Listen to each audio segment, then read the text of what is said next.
Hello, my name is Rosanna Briceño. I am the principal at St. Peter's Anglican School, and I have been asked to talk a little bit about our experiences at St. Peter's with working with children who have been diagnosed with autism and some of the very trying or challenges that we have faced with having children in the regular classrooms. First of all, our school is a very small school in Orange Walk. We're in the center of town, and we are one of the only schools that has a special education center attached to it, which makes us very unique. Of course, the expectation is that other schools take on this feat, and we will be able to cater to more children in our communities. St. Peter's is an Anglican school.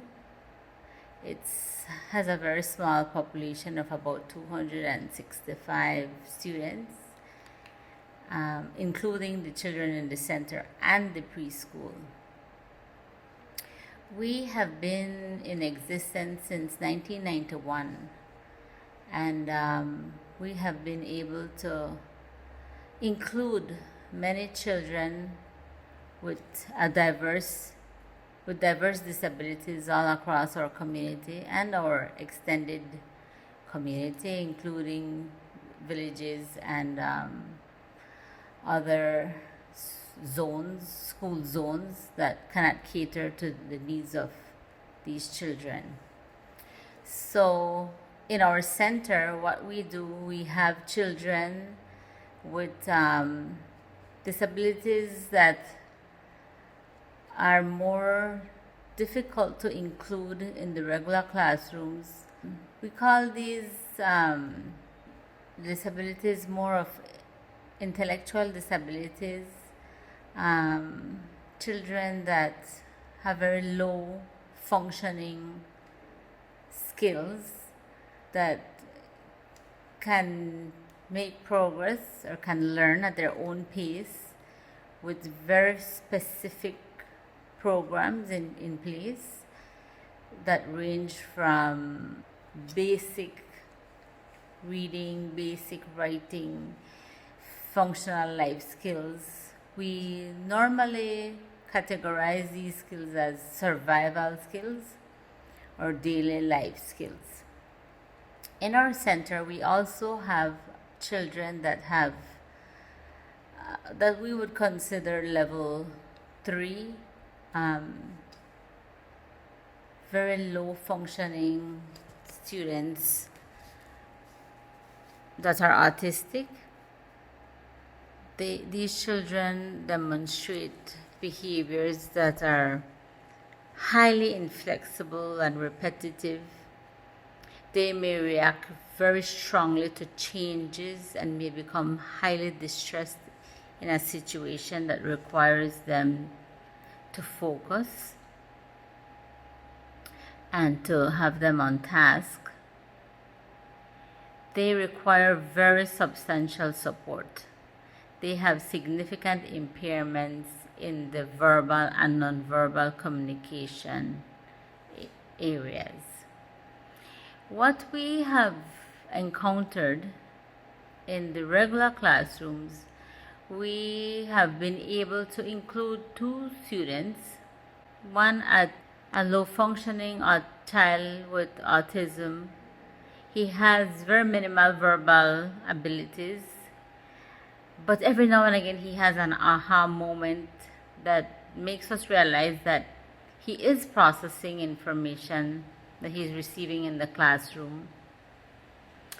He is in standard 6 and he is with children his age. So the expectation is, and the hope is, that he is able to develop some social skills, cues that will help him be able to fit in his classroom and with students and peers his same age. We have another student in standard 1 that would be described as a little genius, a little know-it-all, especially when it comes to concepts and ideas that he is particularly interested in. He would go on and on like a little encyclopedia, just throwing out facts and telling you these phenomenal things about pineapples or aliens and superheroes and things that he likes to talk about. But what we have realized that this child can fit in, and this totally occurs when he is able to talk about his personal interests. He can read, he can write, he can speak and manage life skills without much assistance. But what we have realized that the difficulties that this child has had to deal with are issues like hypersensitivities. The light may be too bright, or the class may be too loud, or he tasted something that didn't taste right and just threw him totally off. Has a lot of difficulties with give and take of a conversation, the regular, normal conversational skills as we know them. Listening, talking, taking turns. This is where difficulties start to show up. Even with nonverbal communication skills, things like personal space, loudness, talking in a very loud or very low tone of voice, the uncoordinated movements or clumsiness that he may display in the classroom. Of course, anxiety and depression. And when he's having a bad day, it's a bad day for everybody in the classroom, including his peers, his classmates, his teachers, and even in the for the administration, because it's really difficult when a child has a meltdown or a crisis and there's no way of knowing how to comfort this child or address his needs. And the only person that we can call is the mother or a parent. We need help. In class, we have been able to identify an area where this child works on his own, which he totally prefers, working in isolation. Buddies would come now and again just to make sure he's not totally left on his own, and they help to keep him on track. They help him to keep him focused. We have been able to use timers where we have literally timed him working on an activity which may take up his interest or his total interest for about 3 minutes. So his activities and worksheets have to be short and sweet, to the point, specific, and totally focus on the concept that he is expected to learn. Visual schedules have definitely been a huge help, where the child can see visually a picture of what's going to happen next. It helps with the transition process from one subject area to another. The teacher, they have a full-time teacher, so the teacher does not go anywhere. When the visual schedule helps so that the child knows that, okay, at 10:15 or at 10:30, the resource teacher will come and get me. I am going for 15 minutes. When the child goes to the resource classroom, activities need to be ready, they need to be prepared.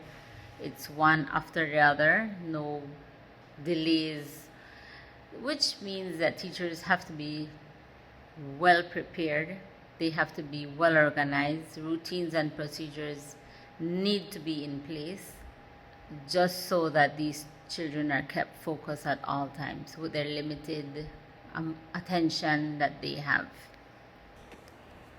ABA therapy or applied behavioral analysis is fairly new to us in Belize, and I am sure that parents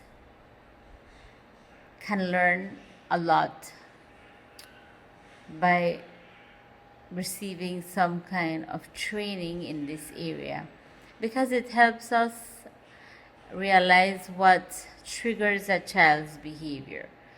If we are able to deter these antecedents or to get rid of them, then the behaviors that the children will be displaying will be more positive than negative.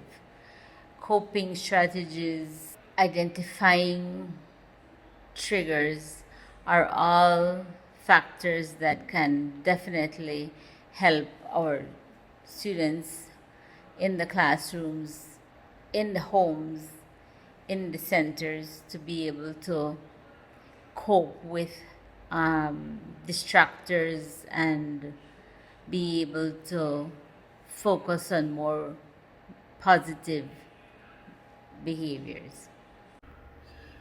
What I have always been keen on, especially with teachers in regular classrooms and in the resource center, that consistency is key. You have to be consistent when in your lesson preparations. You have to be consistent with your teaching methods, the strategies that you have put in place, your attention getters, because this helps a child feel safe. It helps a child feel that they belong in a classroom and that they are a part of that classroom. What we have also realized that no two children with autism are the same. The degrees of autism on the spectrum is very diverse. Two children with the same degrees can act very differently.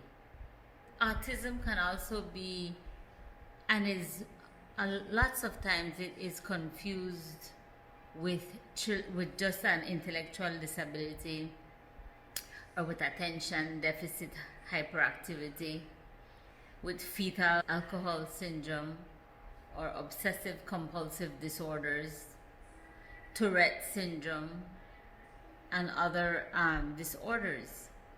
So for a child to be diagnosed with autism, it has to be looked at as a behavioral syndrome. It is based on patterns of behavior a person exhibits. It can go from extreme intellectual disabilities to displaying extremely gifted abilities in their intellectual and academic accomplishments. What we found helps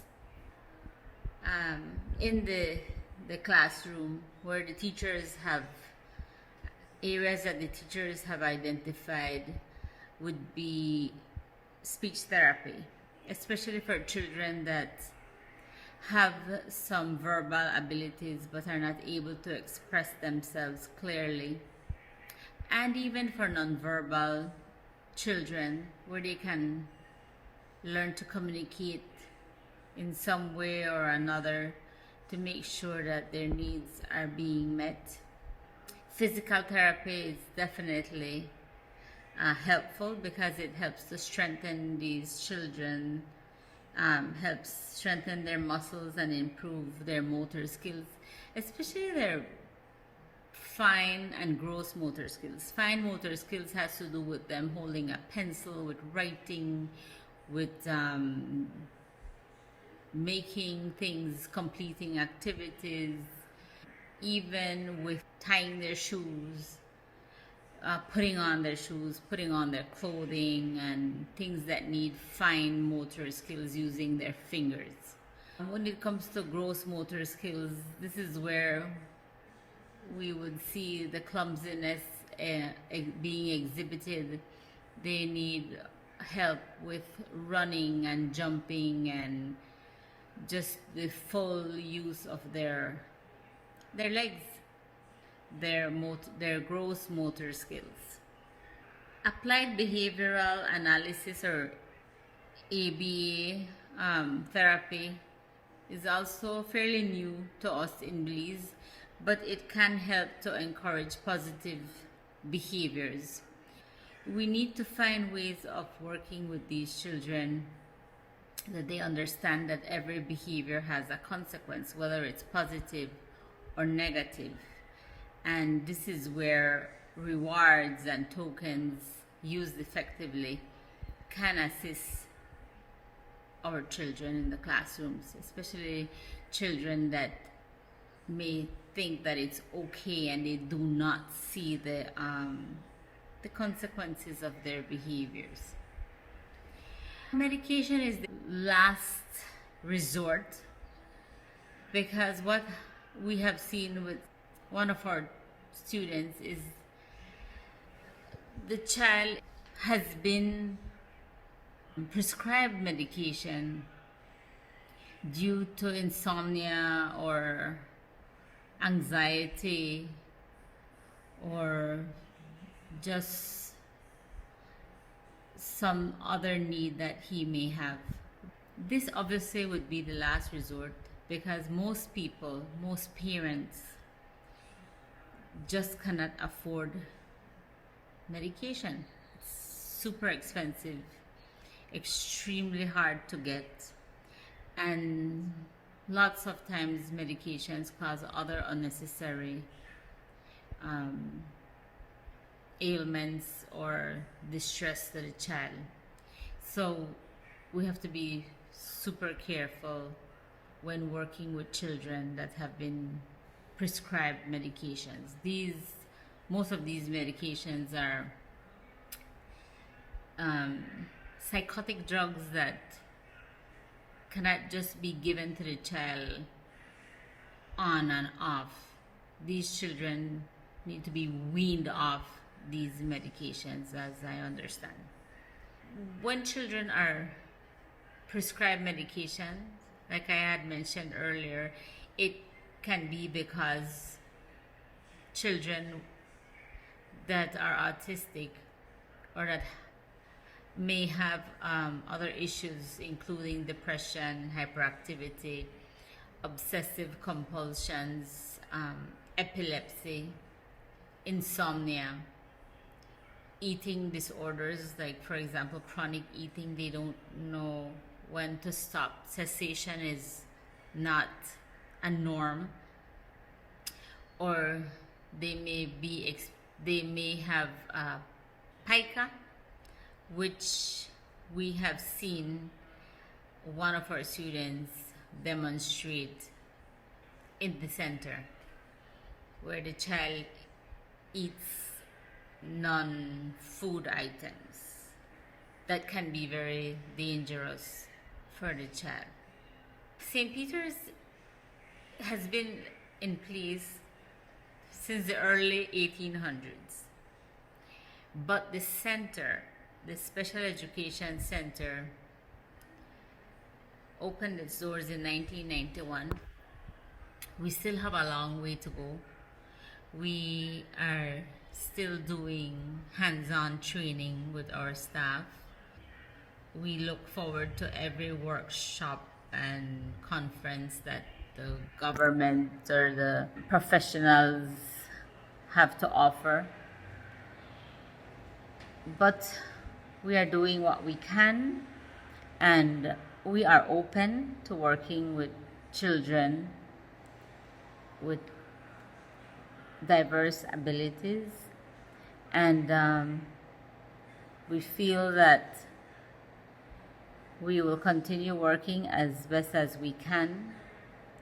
We have definitely seen how important it is for parents and families to be consistent with bringing their children to school, to have stability in the home, to have routines and procedures in place so that it works hand in hand with what we are trying to put in place for their children at school. At St. Peter's, we do not do any diagnosis. Children that come to us, especially children with autism, they have come to us already with a diagnosis. We have not and we will not diagnose children with any disability because there are professionals that have been trained to do that. Doctors, neurologists, psychiatrists, psychologists, etc. What we do when these children come to us, we work on their academics. We do academic assessments, formal and informal assessments. We are then able to look at what their strengths are. We build on that, and then we work on their weaknesses. Every child that comes to us with a diagnosis, we prepare an individual educational plan, and we work along with the teachers to ensure that their benchmarks are met, that their needs are met. We try to put our heads together to make sure that we look at how the year will be spread out to ensure that the objectives for these individual children are met in the classrooms, along with support from our resource teachers, along with the support of the parents. It's a team effort where we need each other to be able to cater to the needs of every child that comes to us. Thank you for listening to me. It's been a pleasure. This is my first time videoing myself, and it was a real challenge. But I hope that I have offered a little peek into what we do at St. Peter's in our center, and working with what we have to make our community sensitized, to make our community more open and embracive, and we welcome any suggestions and ideas that the community has to offer. Thank you. Have a wonderful day.